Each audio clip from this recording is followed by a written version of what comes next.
Hi guys, this is Shane here from Back Pain Auckland. Just got a series of exercises I want to share with you to help you with your back pain and give some restoration, some better movement and some relief for back pain that you're experiencing. So this is a set of 5 exercises. It takes you between 5 to 7 minutes to work through these, but I highly recommend them. They've been sequenced to make it more effective in terms of the response on your back. So follow through with me as I take you through the 5 exercises that would be my go-to exercises for relief and mobilization and freeing up that lower back. So the first one is called a Mackenzie presser. So we just want to come down into a prone position. Our hands are just out here, outside of our shoulders and in front.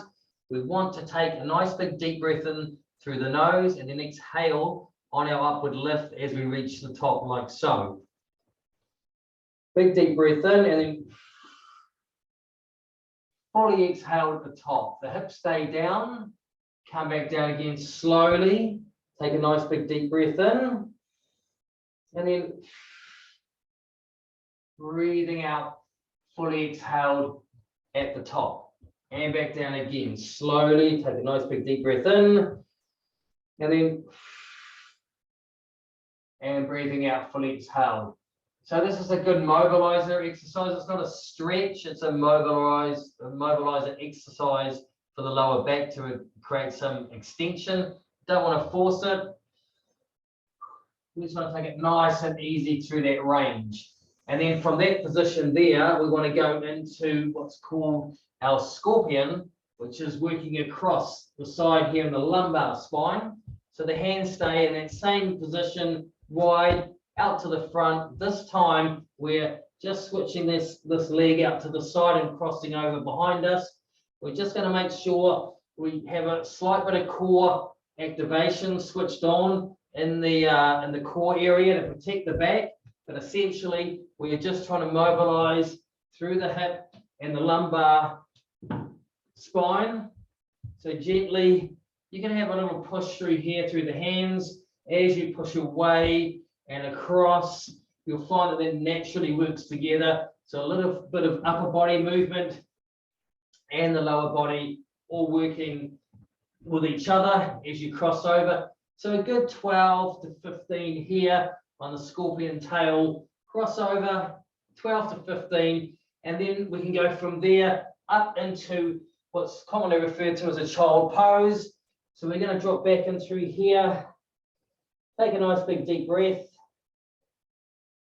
Exhale, let it work into the stretch, and then come forwards and then drop back down into our prone cobra through here.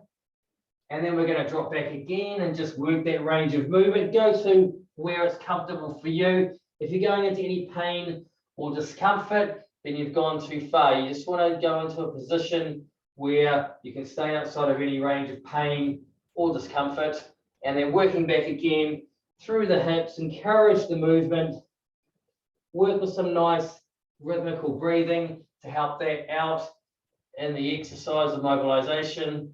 Couple more through here, and then we can go from that position there into a lunge position. So we've got one foot in front of the other in a lunge. We've got a trailing leg back here.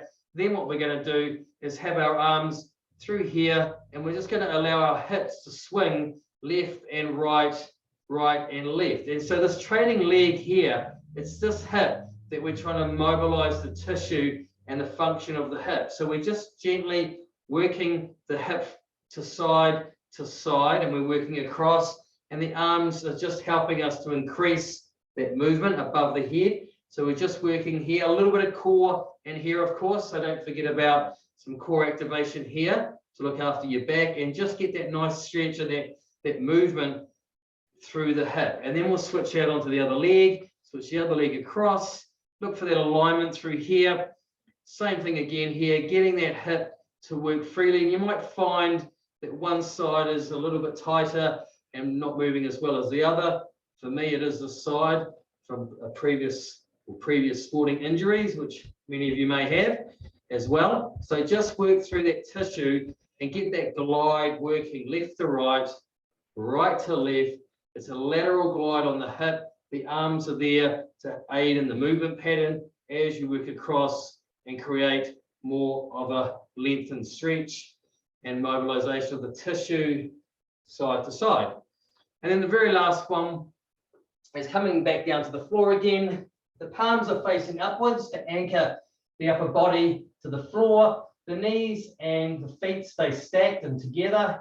And then gently, we're going to just roll side to side, drawing the belly button in slightly toward the spine as you mobilize the lumbar spine again to increase the movement across the lumbar spine, nice and gentle, working across side to side. About 12 to 15 is a good number here. Nice and relaxed, don't force it. Allow your body to take you into that range so that it doesn't feel threatened and feels happy and comfortable. As I say, a little bit of core switched on through here to protect, drawing that in, connecting with the core muscles as you work across with the weight of the legs, side to side. And that is my set of 5 back-to-back mobilizers that I would highly recommend for your back pain. Let me know how you get on with those. We'd love to hear from you. I hope that helps. Thank you.